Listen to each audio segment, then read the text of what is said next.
Hello guys, welcome to YouTube channel. Guys, നമ്മളിങ്ങനെ ബാക്കിൽ കൂടെ നടക്കുമ്പോഴാണ് ഗായ്സ് ഒരു മാങ്ങതേ കിടക്കണോ വിളിച്ചിട്ട് ഓടിപ്പോയി അത് എടുത്തിട്ടായിരുന്നു.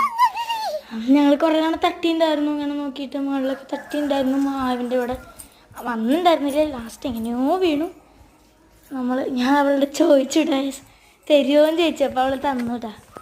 അവളിങ്ങനെ അവിടെ പോയിട്ട് ഞങ്ങളിങ്ങനെ ഇങ്ങനെ ഒരു ഇതുമിങ്ങനെ മുമ്പാകെ ഇങ്ങനെ നമ്മൾ ഉരയ്ക്കും, ഇങ്ങനെ ഉരച്ച് കളയണം എന്നാണ് പറയാറുള്ളത്. അല്ലെങ്കിൽ പശയൊന്നും പോയില്ല. നമ്മളിങ്ങനെ പോയി ഇത് കൂടെ ഇങ്ങനെ പോയി അടുക്കളയിൽ എത്തിയിട്ട് ലൈറ്റൊന്നും ഇട്ടുണ്ടായിരുന്നില്ല. വേഗം ലൈറ്റൊക്കെ ഇട്ട് ഞങ്ങൾ ആ മാങ്ങ കഴുകി കൊടുന്നു ടേസ്. നല്ലോണം കഴുകണം. എൻ്റെ ഞാൻ ഒരു കൈ കൊണ്ടാണ് കഴുകിയത്. നല്ലോണം വൃത്തിയായി കഴുകണം. ഞാൻ വീട്ടിൽ വേണ്ടി നല്ലോണം കഴുകി. ഇനി ഞാനിങ്ങനെ മുറിച്ചിട്ടൊക്കെ കഴിക്കും. കുറച്ച് കഴിഞ്ഞിട്ട് ജ്യൂസൊക്കെ അടിക്കും. അപ്പോൾ അടുത്ത വീഡിയോയിൽ കാണാം.